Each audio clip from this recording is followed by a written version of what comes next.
From Holland, you might recognize me as your friendly neighborhood Spider-Man, and I am here to tell you that Spidey's back for an all-new adventure in Spider-Man No Way Home. I know people say this a lot, but I mean it when I say that you're going to see things in this movie that you've never, ever seen before.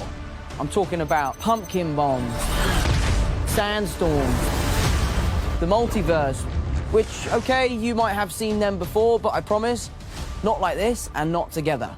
Also, Peter Parker is finally heading off to college, and the word is out. So yeah, everyone knows that he is Spider-Man.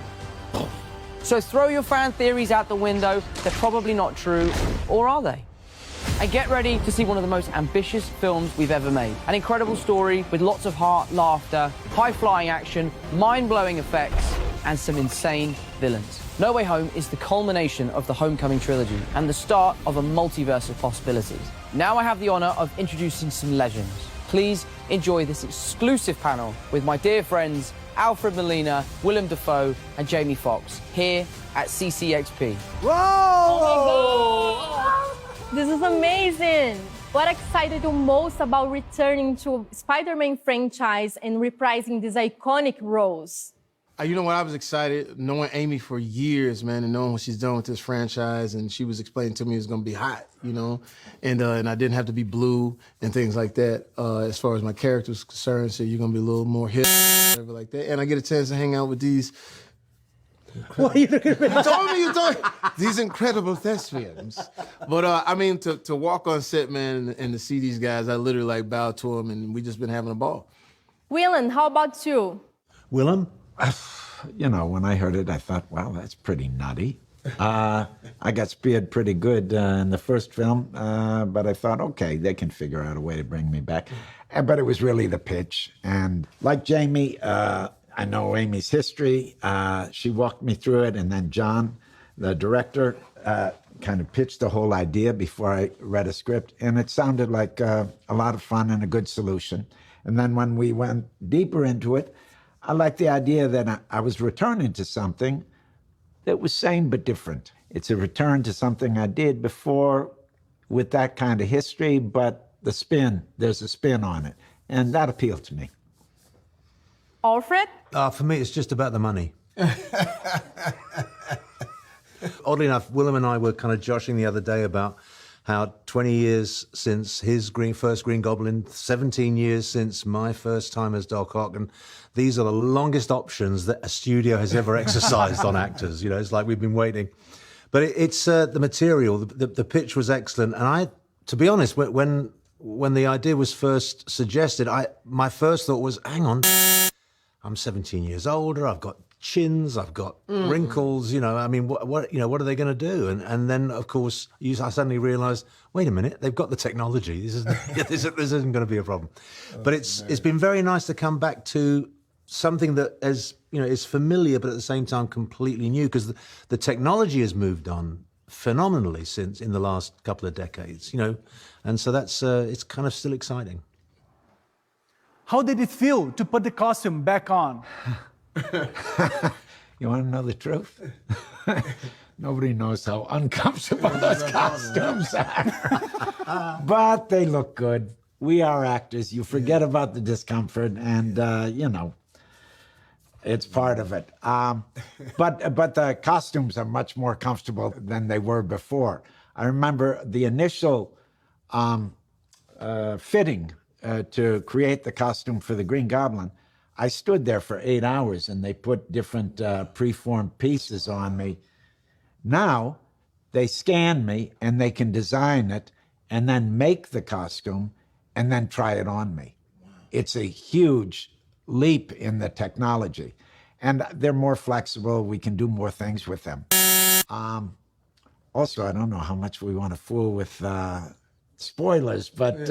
Oh, we love spoilers. The look's a little different. Old Norman and the Goblin are further down the line, and they have a few more tricks up their sleeve.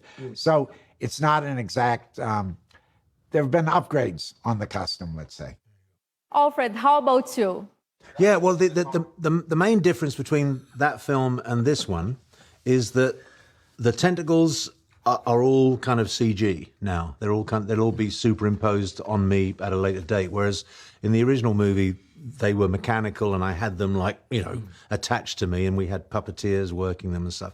So that's the big difference. But it's just a great story. It's a wonderful world to be in. We're having, if I say so myself, we're having a lot of fun. A lot of fun. Jamie?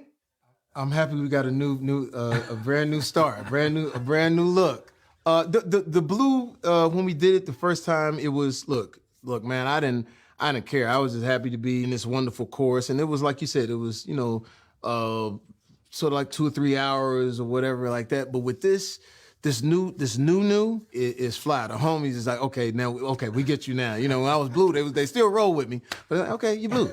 But with this one, it just feels more comfortable, and I think it feels more today, modern, not trying so hard. Like I sort of related to R&B. Back in the day in R&B, you used to have fringes on your outfit and like shoulder pads and things like that. Now you can sing, so it's like now we're just singing. What do you love most about portraying a villain?